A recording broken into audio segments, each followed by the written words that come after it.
बच्चों कैसे हैं आप सभी। मैं हिमांशु अग्रवाल स्वागत करता हूं आपका मेरे इस यूट्यूब चैनल पर। तो आज हम क्लास 10th के साइंस के चैप्टर 6 कंट्रोल एंड कोऑर्डिनेशन के बारे में बात करने वाले हैं। ठीक है, तो देखो, जितने भी लिविंग ऑर्गेनिजम्स हैं वो डेली कुछ ना कुछ मूवमेंट करते हैं, है ना, कुछ ग्रोथ करते हैं। बट ये मूवमेंट एंड ग्रोथ हमेशा एक पर्टिकुलर कंट्रोल मैनर में होती है। किस में होती है? कंट्रोल मैनर में। फॉर एग्जाम्पल, कैसे आप नॉर्मली बात करते हो तो अपनी वॉइस टोन नॉर्मली रखते हो, है ना। क्लास में जब टीचर पढ़ा रहा होता है तो आपको जब बात करनी होती है तो आप अपने आप ही अपनी वॉइस टोन को क्या कर लेते हो? कम कर लेते हो, कंट्रोल कर लेते हो, है ना। या फिर आप कोई खाना खा रहे हो, खाने में आप क्या कर रहे हो, कोई सॉफ्ट चीज़ खा रहे हो या कोई कैडी चीज़ खा रहे हो, तो आपका मूवमेंट अपने आप ही उसी हिसाब से एडजस्ट हो जाता है ना। बिना हमारे सोचे समझे कुछ चीज़ें होती हैं और कुछ चीज़ें हमारे सोच समझ के साथ होती है। अब जैसे हमें चलना होता है कई बार, तो चलते हुए हमारी बॉडी को पता है हमें चलना कैसे, एक पैर आगे बढ़ाना है फिर दूसरा बढ़ाना है ना। और उसी के हिसाब से हमारे हाथ भी मूवमेंट करते हैं, एक पूरा कंट्रोल मैनर में होता है सब कुछ। ऐसा तो नहीं होता चलते चलते हुए पता चले दोनों हाथ आगे निकल गए पैर पीछे रह गए, या पैर आगे निकल गए दोनों हाथ पीछे रह गए, है ना। ऐसा तो होता नहीं है। तो इसलिए हमारी बॉडी ना बड़ी एक सिस्टमेटिक कंट्रोल तरीके से बनाई गई है, जिसमें जब भी कोई मूवमेंट होती है, ग्रोथ होती है ना, वो बड़े कंट्रोल से होती है और कोऑर्डिनेट के साथ होती है। कोऑर्डिनेट मतलब तालमेल। जब एक सिस्टम में कुछ चेंजेस हो रहा हो तो दूसरा भी उसके हिसाब से एडजस्ट होता है। जैसे चलते हुए बता रहा हूँ ना, कि चलते हुए आप चलते हो जैसे, तो आपके हाथ और पैर में ना एक कोऑर्डिनेशन होता है, आपकी बॉडी में एक कोऑर्डिनेशन होता है। जैसे आपने कई बार देखा होगा कि ये करतब करने वाले आते हैं तो वो रस्सी लगा लेते हैं यहाँ पर ऐसे, है ना, और उसके ऊपर क्या करते हैं, खड़े होकर जो है बैलेंस बना के चलते हैं ऐसे, है ना। तो वो भी क्या है? कोऑर्डिनेशन है, तालमेल है। किसका? पूरी बॉडी पोस्चर का। योगा करते हैं तो योगा में हाथ पैर इन सब चीज़ों का, है ना, कि किस तरीके से कंट्रोल मैनर में आप कोऑर्डिनेट करते हैं चीज़ों को। तो बात करते हैं सबसे पहले एनिमल की। तो एनिमल में भैया हमारे पास है नर्वस सिस्टम। ये नर्वस सिस्टम किस काम के लिए बनाया जाता है? ये बनाया जाता है हमारी बॉडी में रेस्पॉन्स क्रिएट करने के लिए, साथ ही साथ हमारी बॉडी के अंदर एक्शंस को कंट्रोल और कोऑर्डिनेट करने के लिए। सभी एक्शंस को क्या करता है? ये कंट्रोल एंड कोऑर्डिनेट करता है। ठीक है, हम लकी हैं कि हम जैसे एनिमल्स के अंदर एक परफेक्टली डिजाइन नर्वस सिस्टम है जो हमारी पूरी बॉडी को कंट्रोल करता है। तो लेकिन इस नर्वस सिस्टम की अगर मैं बेसिक यूनिट के बारे में बात करूं, जैसे हमारे पूरे लाइफ की, हमारे लिविंग ऑर्गेनिज्म की बेसिक यूनिट सेल होती है, उसी तरीके से यहाँ नर्वस सिस्टम की भी एक basic unit, functional unit cell होती है, जिसे हम बोलते हैं न्यूरॉन। क्या बोलते हैं? Neuron, neuron. ठीक है, कुछ बच्चे नेफ्रॉन लिखाते हैं। भैया नेफ्रॉन किडनी से रिलेटेड होता है, तो ध्यान रखना न्यूरॉन और नेफ्रॉन में डिफरेंस है काफी बड़ा। ठीक है, तो ये न्यूरॉन हमारी नर्व सेल्स होती है। क्या होती है बेटा? नर्व सेल्स होती है। अगर स्ट्रक्चर की बात करूं तो यहां पर आपको छोटे छोटे फाइबर टाइप के आपको एक स्ट्रक्चर दिखेगा, जिसे बोलते हैं डेंड्राइट। ये डेंड्राइट हमारी बॉडी के अंदर इम्पल्स या किसी भी प्रकार के स्टिमुलस, जो भी एक्टिविटी हमारी बॉडीज के अंदर हो रही है केमिकली या इलेक्ट्रिकली, उन सबको रिसीव करता है। रिसीव करने के बाद हम इस अपनी बॉडी में से इसको ट्रैवल करने के बाद फाइनली नर्व एंडिंग में जाकर पहुंच जाता है, और वहां फिर जाकर ये केमिकल्स रिलीज करता है, जो केमिकल दूसरे न्यूरॉन के डेंड्राइट पे जाकर रिसीव होते हैं। और इस तरीके से दूसरे से तीसरे, तीसरे से चौथे, करते करते वो जो है पूरी बॉडी के अंदर इफेक्ट को सर्कुलेट कर देते हैं। ठीक है, तो हमारी बॉडी में ना हर चीज को डिटेक्ट करने की एक बहुत बड़ी अच्छी एबिलिटी है, और वो एबिलिटी जो है हमारी बॉडी में किसको पहुंचाना बहुत जरूरी है? ब्रेन को, या फिर हमारे किसको? स्पाइनल कॉर्ड को। एक्चुअली में हमारी बॉडी के अंदर जो नर्वस सिस्टम है उसको दो पार्ट में बांटा गया है। दो पार्ट में सबसे पहला आता है सेंट्रल नर्वस सिस्टम, CNS बोलेंगे शॉर्टकट में, और दूसरा होता है पेरिफेरल नर्वस सिस्टम। सेंट्रल का मतलब जो मेन होता है, और वो मेन में क्या क्या है हमारे पास? एक तो है ब्रेन और एक है स्पाइनल कॉर्ड। ठीक है, दो होते हैं। और उसके बाद पेरिफेरल नर्वस सिस्टम की बात करूं तो मैं आपको यहां पर मिलेंगे नर्व्स, नर्व्स मिलेंगे, और प्लस में हार्मोन्स। ठीक है, ये हमारे हेल्प करते हैं कंट्रोल करने में बॉडी के। ठीक है, तो मेन तो हमारा सेंट्रल नर्वस सिस्टम ही है, तो दोनों के बारे में हमें पढ़ना है। ठीक है, तो यहां से ही बताया ना मैंने, केमिकल जो है ये ट्रैवल होकर दूसरे न्यूरॉन पर जो है ट्रांसमिट हो जाते हैं। जो गैप है पहली नर्व की एंडिंग में और दूसरे के स्टार्टिंग बॉडी में, उस गैप को हम सिनेप्स बोलते हैं। क्या बोलते हैं? सिनेप्स। तो जब ये केमिकल वहां पहुंचते हैं तो सेम वही इलेक्ट्रिकल इंपल्स जनरेट करते हैं जो स्टार्टिंग में हमें हुआ था। चलो एक केस लेके चलते हैं, ऐसे समझ में आने वाला नहीं है। मान लो आपके हाथ पे एक चोटी काटी किसी ने, ठीक है। अब उस चोटी की वजह से उस जगह पर आपकी स्किन के अंडर में एक इलेक्ट्रिकल इंपल्स जनरेट हो जाएगी, जो न्यूरॉन जैसे किसी सेल के डेंड्राइट पे जाकर रिसीव होगी। फिर वो उसको अपनी नर्व एंडिंग तक ले जाने के बाद एक केमिकल की फॉर्म में रिलीज कर देगा। फिर वो केमिकल दूसरे न्यूरॉन के डेंड्राइट पे जाकर इलेक्ट्रिकल इंपल्स जनरेट करेंगे। फिर ऐसे तीसरा, चौथा, पांचवा, और जाते जाते पहुंच जाएगा भैया दिमाग के पास। ठीक है, जहां पे इंफॉर्मेशन हमें चाहिए होती है, जहां पे इंफॉर्मेशन जो है हमारी प्रोसेस होगी, और प्रोसेस होने के बाद एक रिस्पॉन्स जनरेट होगा, और वो रिस्पॉन्स हम फिर एक्शन कर देंगे। ठीक है, तो इस तरीके से जो है न्यूरॉन हमारे बॉडी के अंदर काम करते हैं। हालांकि ज़्यादा समझने के लिए आपको 12th क्लास में जो है पढ़ना पड़ेगा और अच्छे से डिटेल में, ठीक है। तो चलो आगे चलते हैं, आगे आगे आगे आगे आगे। अब बात आई रिफ्लेक्स एक्शन की। इसी के साथ एक वर्ड और जुड़ा हुआ है जिसे बोलते हैं रिफ्लेक्स आर्क। तो यहां पर एक डायग्राम दिखाने वाला हूं, ये वाला, इसी से आपको समझ में आ जाएगा। अब होता क्या है, कुछ रिस्पॉन्स हमें इतने फास्ट देने होते हैं हमारी बॉडी को कि अगर हमने उसमें जरा सी देर करी तो हमारी बॉडी को नुकसान पहुंच सकता है। फॉर एग्जाम्पल, जैसे आपको पता नहीं है, गलती से आपने एक गर्म बर्तन को छू लिया, तो अचानक से आपका हाथ अपने आप ऑटोमेटिकली टच करते ही रिमूव हो जाता है, बिना सोचे समझे। क्योंकि सोचने और समझने का अगर टाइम हमारी बॉडी लेगी तो हमारा जो है हाथ ही जल जाएगा। इसलिए हमारी बॉडी के अंदर एक फास्ट सिस्टम ऑलरेडी इनबिल्ट किया है हमारे भगवान ने, ठीक है, जो बड़े ही तेज प्रोसेसर से, ऑक्टा कोर प्रोसेसर की स्पीड से काम करता है, ठीक है। अब होता क्या है, जरा समझते हैं इसके अंदर। देखो, इसने किसी गर्म चीज को छुआ, ठीक है, यहां पे थे आपके रिसेप्टर्स स्किन के अंदर। ये रिसेप्टर्स उस गर्म चीज को फील करेंगे, महसूस करेंगे, उसकी इंफॉर्मेशन जो है न्यूरॉन की हेल्प से कहां पहुंचाएंगे, स्पाइनल कोड पे। ब्रेन पे नहीं जाएगी बेटा इंफॉर्मेशन, स्पाइनल कोड पे। स्पाइनल कोड इमीडिएटली एक रिस्पॉन्स जनरेट करेगा और वो न्यूरॉन को देगा। तो ये मोटर न्यूरॉन फिर कहां आएगी, आपकी मसल्स के ऊपर। और मसल्स क्या करेंगी, मसल्स करेंगी भैया हटा अपना हाथ, वरना जल जाएगा। तो वो हटा लेता है फटाफट हाथ। सेम टाइम पर ये इंफॉर्मेशन ब्रेन को भी जाती है, और इतने जब हमारा हाथ हट चुका होता है तो ब्रेन को पता लग चुका होता है कि आखिरकार हुआ तो हुआ क्या। अब समझना, ये पूरा सिस्टम यहां से जनरेट होके यहां तक जाना और फिर वहां से जनरेट होके वापसी आना, ये पूरा एक कई सारे सीक्वेंस है इस चीज के अंदर, जिसे हम नाम देते हैं रिफ्लेक्स आर्क, ठीक है। पूरा सीक्वेंस है, पूरी प्रोसेस है, ये पूरी प्रोसेस है। बट एक्शन क्या होगा, रिफ्लेक्स एक्शन, जो हमने हटाया हाथ, वो एक एक्शन है, वो एक एक्टिविटी है जो हमने करी, जो हमारे रिफ्लेक्स आर्क ने जनरेट करी। तो वो एक्शन एक छोटा सा पॉइंट है जहां पर आपने हाथ हटाया, और रिफ्लेक्स आर्क वो सारा प्रोसेस है जो आपकी बॉडी में through neurons, spinal cord, nerves, muscles, इन सब चीजों की हेल्प से हुआ। तो होप आपको रिफ्लेक्स एक्शन और रिफ्लेक्स आर्क में एक अच्छा खासा डिफरेंस समझ में आ गया होगा, है ना। चलो आगे चलते हैं भैया, आगे बात करते हैं हम ह्यूमन ब्रेन की। अब ब्रेन के बारे में पढ़ेंगे। अब आपने समझ लिया कि रिफ्लेक्स एक्शन जो है स्पाइनल कोड करता है, ठीक है। लेकिन क्या अकेला वही करता है, नहीं भैया, इसमें थिंकिंग भी अवेलेबल होती है कामों के अंदर। और वो थिंकिंग वाला पार्ट जो है वो हमारा स्पाइनल कोड नहीं कर सकता, क्योंकि स्पाइनल कोड में तो सिर्फ हमारे क्या है, नर्व्स वगैरह है जो इन्फॉर्मेशन को लाने और ले जाने का काम करती है। अब सोचना तो एक बहुत ज़्यादा कॉम्प्लेक्स प्रोसेस है, उसके लिए काफ़ी सारे न्यूरल कनेक्शन चाहिए, एक स्पेशल टिश्यू चाहिए, और वो स्पेशल टिश्यू क्या है, हमारा ब्रेन टिश्यू, ठीक है, जो हमारी पूरी बॉडी को कोऑर्डिनेट करने में हेल्प करता है। क्या करने में, कोऑर्डिनेट करने में, साथ ही साथ कंट्रोल भी करता है ना। जैसे लिखना, चलना, मुड़ना, बैठना, कूदना, ये सब कुछ एक्शंस है जो हमारे डायरेक्टली ब्रेन कंट्रोल करता है। ब्रेन जो है हमारा डिसाइड करने के बाद कि क्या करना है, वो एक्शन हमारी मसल्स को देता है, और मसल जो है उन एक्शंस को परफॉर्म करती है। तो क्या सारा सोचा समझा काम हमारा खाली ब्रेन करता है, या इसके अलावा भी कुछ और करता है, ठीक है। नहीं, खाली सोचे समझा काम नहीं, और भी बहुत सारे काम है जो हमारे सोचे बना ब्रेन कर रहा होता है, ठीक है। तो चलो बात करते हैं, इसके तीन पार्ट होते हैं हमारे पास। पहला होता है फोर ब्रेन, जो ऊपर का हिस्सा होता है, फिर उससे नीचे होता है मिड ब्रेन, और लास्ट में आता है आपका हिंड ब्रेन, ठीक है।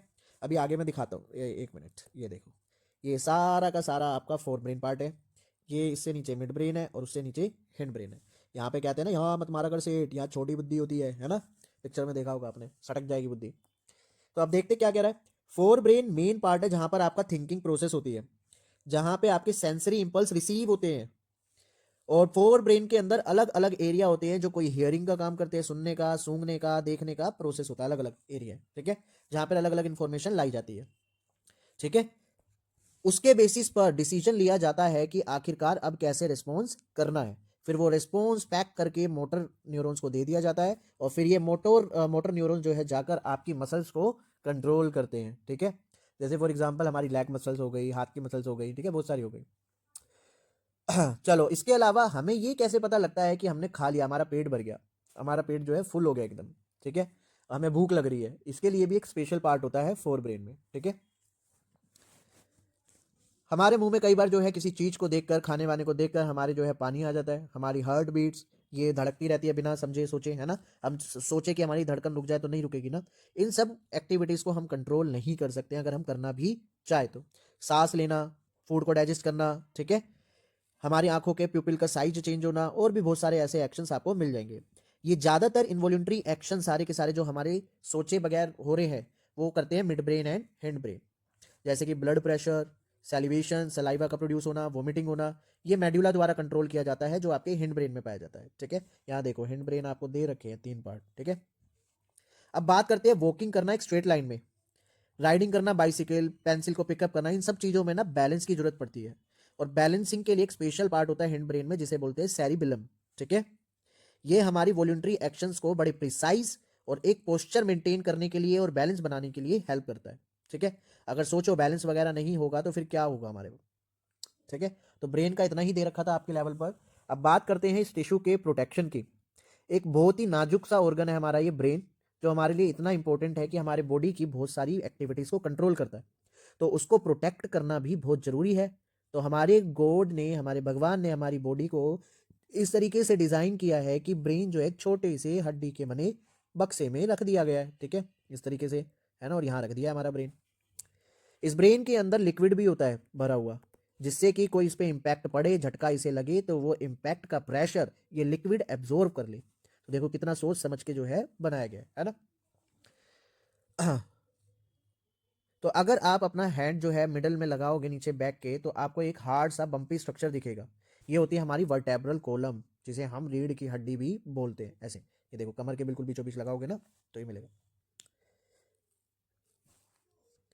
ये आपके क्या करते हैं, ये ऊपर के जो होते हैं ये आपकी स्पाइन को प्रोटेक्ट करते हैं और बहुत ही मजबूत होती है आपकी स्पाइन। ठीक है, अब बात करते हैं how does the nervous tissue cause action. भैया प्रोटीन की हेल्प से एक्शन कैसे जनरेट होता है आपकी मसल में, प्रोटीन की हेल्प से। समझना, आपने हाथ नीचे छोड़ रखा है नॉर्मली, ठीक है, इस तरीके से, तो आपकी बॉडी में प्रोटीन जो है बड़ी रिलैक्स फॉर्म में है, एक्सटेंडेड फॉर्म में है। ठीक है, बट जैसे ही आपको ये मसल्स ऊपर उठानी है, हाथ ऊपर करने हैं, तो ऐसे में जो जो प्रोटीन आपकी मसल्स में प्रेजेंट है वो अपनी शेप चेंज करना स्टार्ट कर देंगे। उसकी शेप चेंज होने की वजह से, एक अरेंजमेंट में ऊपर नीचे होने की वजह से आपकी मसल्स जो है क्या करना करती है, स्टार्ट मूवमेंट स्टार्ट कर देती है। तो कुल मिलाकर रिलैक्सेशन और stretching of protein present in your muscle cells cause action. ठीक है, वही आपके एक्शन करते हैं। तो इस तरीके से हम अपनी मसल्स को वॉल्यूंटरी फॉर्म की या इनवॉल्यूंटरी मसल जो भी होती है उनको हम एक्शन जनरेट कर सकते हैं। ठीक है, अब बात करते हैं कोऑर्डिनेशन इन प्लांट्स की। जिस तरीके से एनिमल्स के अंदर सारी प्रोसेस, सारी ग्रोथ, मूवमेंट कंट्रोल्ड है, तो क्या प्लांट के अंदर भी ऐसा होता है? तो बिल्कुल होता है भैया, है ना। तो डायरेक्ट में जो है मेन बात बताता हूँ, मुद्दे पर आता हूँ। यहाँ पर एक एग्जांपल दे रखा है, जैसे देखो मूवमेंट, ये एक छुई मुई का पौधा होता है, इसको टच करने पर देखो कैसा हो जाता है, तो ये रिस्पॉन्स दे रहा है ना। ठीक है, तो ऐसे हम प्लांट की बॉडी में और भी बहुत सारे रिस्पॉन्स होते हैं जो वो बाहर के इन्वायरमेंटल फैक्टर्स के कोज पर देते हैं। इन सबको हम बोलते हैं ट्रॉपिक। क्या बोलते हैं? Tropic, tropic movement. अब देखते हैं कौन कौन से ट्रॉपिक मूवमेंट प्रेजेंट है हमारे पढ़ने के लिए। ठीक है, अब सबसे पहले बात करते हैं हम, सबसे पहला आता है फोटोट्रोपिक। फोटोट्रोपिक के अंदर क्या होता है, प्लांट का एक हिस्सा लाइट की तरफ अट्रैक्ट होता है, तो जो लाइट की तरफ जा रहा है वो पॉजिटिव हो गया, और जो लाइट से दूर भाग रहा है वो नेगेटिव फोटोट्रोपिक हो गया। फोटो का मतलब लाइट होता है ना। ठीक है, तो देखो ऊपर की शूट जो होती है वो लाइट की तरफ अट्रैक्ट होती है, तो वो पॉजिटिव फोटोट्रोपिक मूवमेंट दिखा रही है, और जड़ें जो है वो हमेशा अंधेरे की तरफ जाती है, तो वो नेगेटिव फोटोट्रोपिक है। इसी तरीके से ये वाला डायग्राम देखो, ये जियोट्रोपिक, जियोट्रोपिक मतलब ग्रेविटी, ये ग्रेविटी के अगेंस्ट में जाते हैं तो ये नेगेटिव जियोट्रोपिक दे रहे हैं, और ये हमेशा ग्रेविटी की तरफ जाएंगे तो इसलिए ये पॉजिटिव जियोट्रोपिक हो गया। इसी तरीके से आता है हाइड्रोट्रोपिक। हाइड्रो मतलब होता है पानी, अगर पानी की तरफ कोई चीज़ जा रही है, प्लांट का पार्ट जा रहा है, तो वो पॉजिटिव हाइड्रोट्रोपिक हो गया, जड़ें जाती हैं जैसे, और अगर कोई पानी से दूर जा रहा है तो वो नेगेटिव हाइड्रोट्रोपिक होगा। इसी तरीके से है लास्ट आपका कैमोट्रोपिक। अगर आपका कोई प्लांट का पार्ट केमिकल की तरफ मूव कर रहा है एक पर्टिकुलर, तो वो कैमोट्रोपिक हो गया, या फिर उससे दूर भाग रहा है तो वो नेगेटिव कैमोट्रोपिक हो गया। ठीक है, इस तरीके से अलग अलग एनवायरमेंटल फैक्टर्स के अंदर प्लांट जो है अपना रिस्पॉन्स डिफरेंटली देते हैं। ठीक है,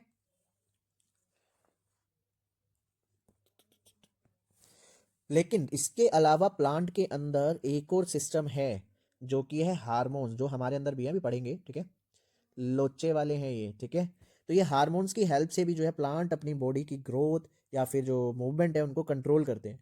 कितने तरीके के यहाँ पे पढ़ने वाले हैं, जैसे सबसे पहला है ऑक्सिन। ऑक्सिन क्या करता है, ये आपकी टहनियों के लास्ट पार्ट पर जो है प्रेजेंट होता है, और जब भी इस पर लाइट पड़ती है ना, तो ये नीचे के हिस्से में जहाँ लाइट कम पड़ती है वहाँ जाके डिपॉजिट हो जाते हैं, जिसकी वजह से वो लाइट की तरफ झुक जाती है टहनी, और हमें ऐसा लगता है कि प्लांट जो है वो रिस्पॉन्स कर रहा है टूवर्ड्स लाइट। तो पहले नंबर पे तो आया ऑक्सिन। ये ऑक्सिन आपकी स्टेम्स की ग्रोथ को प्रमोट करता है, ठीक है, और ये हमेशा वहीं प्रेजेंट होगा लाइट से दूर। दूसरा है गिब्रेलिन्स, ये रहा गिब्रेलिन्स, ये भी ऑक्सिन की ही तरह स्टेम की ग्रोथ में हेल्प करता है। तीसरा है साइटोकाइनिन, ये सेल डिवीजन प्रमोट करता है, सेल को डिवाइड करने का, ठीक है, जैसे फ्रूट्स और सीड्स के अंदर तो बड़ी तेजी से वो ग्रो करने लगते हैं। ये कुछ प्लांट हार्मोन्स थे जो ग्रोथ को प्रमोट करते हैं, बट ऐसे ही कुछ लेकिन ऐसे हार्मोन्स भी होते हैं जो इन ग्रोथ को रोकेंगे भी, तो वरना तो ये तो बढ़ते ही चले जाएंगे। तो वो होते हैं हमारे एब्सिसिक एसिड। ये एब्सिसिक एसिड क्या करता है, ये ग्रोथ को रोकता है। तो तीन चार हो गए हमारे, ऑक्सिन, गिब्रेलिन्स, साइटोकाइनिन, ये प्रमोट करते हैं ग्रोथ को, और एब्सिसिक एसिड इनहिबिट करता है, रोकता है, ठीक है, जैसे पत्तियों का मुरझा जाना, ये एब्सिसिक एसिड की वजह से ही होता है।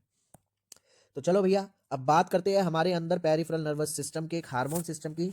एंडोक्रिन ग्लैंड से निकलते हैं हमारे हार्मोन सीधा और ब्लड्स में जाकर घुल जाते हैं, और जहां इनकी एक्टिविटीज होनी होती है ब्लड की हेल्प से वहां पहुंच जाते हैं और हमें रेगुलेट करते हैं। तो आपको क्या करना है, एक तो इनकी लोकेशन समझनी है कि कौन सी ग्लैंड कहाँ पर है, और दूसरा इन ग्लैंड में से क्या निकलता है और क्या करता है वो समझना है। उसके लिए सबसे बेस्ट है यहाँ पर दी गई है एक्टिविटी 6.4 में टेबल, ठीक है, या फिर हम नॉर्मली वैसे भी समझ लेते हैं, है ना। तो सबसे पहले अगर मैं बात करूं, पहले नंबर पे दे रखा है मेरे को ग्रोथ हार्मोन। ये ग्रोथ हार्मोन कहाँ से निकलती है, पिट्यूटरी ग्लैंड से, और ये हमारी ऑर्गन्स की ग्रोथ और हमारी हाइट इन सबको भी रेगुलेट करता है। तो कहाँ है देखते हैं, पिट्यूटरी ग्लैंड। पिट्यूटरी ग्लैंड आपकी ये रही, यहाँ पर प्रेजेंट होती है। इसे मास्टर ग्लैंड भी बोलते हैं, क्या बोलते हैं इसे, मास्टर ग्लैंड, ठीक है। अगर इसमें से अगर हमारे ग्रोथ हार्मोन कम या ज्यादा निकलते हैं तो सीधी सीधी हमारी ग्रोथ के ऊपर प्रभाव पड़ता है, ठीक है। कई बार आपने देखा होगा, जैसे फॉर एग्जाम्पल कुछ बहुत ज़्यादा लंबे होते हैं हाइट के और कुछ छोटी हाइट के होते हैं। ऐसा इसलिए क्योंकि ग्रोथ हार्मोन की वजह से, अगर ग्रोथ हार्मोन ज़्यादा निकलते हैं आपकी पिट्यूटरी ग्लैंड से तो आपकी हाइट लंबी होगी, और अगर कम निकलते हैं तो आपकी हाइट बहुत छोटी रहेगी, ठीक है। तो इसलिए अगर आप बचपन में आपके ये हार्मोन्स कम थे तो आपकी हाइट छोटी है, और बचपन में हार्मोन्स अच्छे खासे बने तो आपकी हाइट अच्छी हो जाएगी, ठीक है। इसके अलावा अब दूसरा चलते हैं, दूसरा दूसरे नंबर पे आपका एंडोक्रिन ग्लैंड दे रखी है थायराइड। कौन सी दे रखी है, थायराइड। थायराइड से निकलता है थायरोक्सिन हार्मोन। कौन सा हार्मोन निकलता है, थायरोक्सिन। ये क्या करता है, हमारी बॉडी के ग्रोथ के लिए जो मेटाबॉलिज्म हमारी बॉडी में हो रहे हैं ना, उनको रेगुलेट करता है। अब ये थायराइड ग्लैंड होती कहाँ है, ये गले में पाई जाती है आपकी, कहाँ पाई जाती है, गले में। और इस ये क्या करती है, थायरोक्सिन जो है हमारी बॉडी के अंदर कार्बोहाइड्रेट, प्रोटीन, फैट, इनके मेटाबॉलिज्म्स को क्या करता है, रेगुलेट करता है और एक बैलेंस बनाए रखता है। इसके लिए आयोडीन का होना हमारे शरीर में बहुत जरूरी है, वही थायरोक्सिन को बनाता है, ठीक है। लेकिन ये अगर आयोडीन की कमी हो जाती है हमारे डाइट में तो हमें एक गोइटर नाम की बीमारी हो जाती है, जिसमें आपका गला फूल जाता है, बहुत ज्यादा मोटा हो जाता है ना, ठीक है। थायराइड भी हो गया, तो इसलिए हमें आयोडीन मात्रा थोड़ी सी लेनी चाहिए, नमक में मिल जाती है, टाटा नमक में, है ना। चलो तीसरे की बात करते हैं भैया। तीसरा कौन सा दे रखा है, तीसरे नंबर पे दे रखा है इंसुलिन, ठीक है। इंसुलिन जो है पैनक्रियाज से निकलती है, कहाँ से निकलती है, पैनक्रियाज से। ये रहा पैनक्रियाज आपका, है ना। तो पैनक्रियाज से निकलने वाले इस हार्मोन इंसुलिन का काम है ब्लड के अंदर शुगर को रेगुलेट करना। अगर इसकी डेफिशिएंसी या एक्स्ट्रा हो जाता है तो उससे हमारे ब्लड के अंदर शुगर कम ज़्यादा हो जाता है, जो आज के टाइम पे बहुत ही फैलने वाली सबसे ज़्यादा मतलब होने वाली बीमारी बन चुकी है। आज के टाइम पे हर घर में बड़े व्यक्ति, बूढ़े व्यक्ति को शुगर की प्रॉब्लम है ही, है ना। तो ऐसे में जब ज़्यादा हो जाती है तो इंसुलिन के इंजेक्शन वगैरह भी लगाए जाते हैं, ठीक है। चलो नेक्स्ट, और ब्लड शुगर तो है ही खतरनाक। नेक्स्ट है टेस्टोस्टेरोन निकल रहे हैं टेस्टिस से, और प्रोजेस्टेरोन और एस्ट्रोजन नाम के दो हार्मोन निकलते हैं ओवरी से, ठीक है। इनका काम क्या होता है, सेक्स ऑर्गन्स को डेवलप्ड करना, ठीक है, और गैमेट्स बनाना, और उससे जुड़े जो भी हमारे सेक्सुअल कैरेक्टर्स हैं उनको रेगुलेट करना, मेंटेन करना, और फीमेल्स के अंदर मेंस्ट्रुअल साइकिल को भी रेगुलेट करना, ये सब काम किए जाते हैं। नेक्स्ट है 6 नंबर पे एड्रेनल ग्लैंड। एड्रेनल ग्लैंड दिखा देते हैं भैया। उससे पहले देखो, मेल में टेस्टिस यहाँ पे है और फीमेल में यहाँ पे ओवरी। अब बात करते हैं एड्रेनल ग्लैंड। ये किडनी के ऊपर दिख रही है दो ट्रायंगल से, ये हमारी एड्रेनल ग्लैंड्स। इससे निकलता है एड्रेनलिन। इसे हम फाइट और फ्लाइट हार्मोन भी बोलते हैं। ये हार्मोन बड़ा मस्त है। ये क्या करता है, ये आपकी बॉडी को जब ऐसी बॉडी सिचुएशन में होती है जब कोई खतरा, डर या फिर कोई लड़ाई मार पिटाई वाला काम होता है ना, तो ये रिलीज होता है सबसे पहले। ये क्या कर देता है, हमारी पूरी बॉडी की सप्लाई जो है ब्लड की वो बढ़ा देता है, जिससे हमारे हर टिश्यू, हर मसल्स को ब्लड पहुंचे। दूसरा, हमारी जो है ब्रीदिंग रेट भी बढ़ा देता है, जिससे हमें ऑक्सीजन ज़्यादा से ज़्यादा मिले। अब ऑक्सीजन ज़्यादा होगा तभी तो ब्लड जब जल्दी जल्दी पहुंचाएगा ना, तो ये सब चीज़ें हो जाती है। इससे हमारी मसल स्ट्रॉन्ग बन जाती है। अब उस सिचुएशन को या तो हम फाइट करेंगे अपनी मसल्स की हेल्प से, या फिर हम भाग जाएंगे। जैसे मान लो एक गिलहरी ने बिल्ली देखी, ठीक है, अब दो ही सिचुएशन है उसके, एड्रेनलिन जैसे ही निकले, या तो वो बिल्ली से फाइट करेगी डिशुम डिशुम, या फिर वो भाग जाएगी। अब लड़ाई करेगी तब भी उसे मसल्स को पावर चाहिए, और जब भागेगी तब भी उसे मसल्स की पावर चाहिए, तो दोनों काम के लिए होता है। कुछ लोग इसका गलत फायदा उठाते हैं एड्रेनलिन का, बाहर बाजारों में इंजेक्शन के फॉर्म में लगाते हैं उससे अपनी मसल्स स्ट्रॉन्ग बनाने के लिए, खासकर जिम वगैरह में, है ना। तो प्लीज़ ये सब चीज़ें मत लो, नेचुरली बेस्ट रहता है, फालतू के इंजेक्शन लेने से कुछ होने वाला है नहीं, है ना। लास्ट है बाकी के बच्चे कुछ रिलीजिंग हार्मोन्स जो हमारे कई सारी चीज़ों से निकलते रहते हैं, किडनी वगैरह इन सब चीज़ों से, ठीक है। तो वो क्या करते हैं, हमारी बस नॉर्मल बॉडी को रेगुलेट करते हैं, मेटाबॉलिज्म को। इस तरीके से चैप्टर हमारा खत्म हुआ। तो आपको वीडियो अच्छी लगी हो तो लाइक कर दें, कमेंट कर दें और शेयर कर दें। Thank you.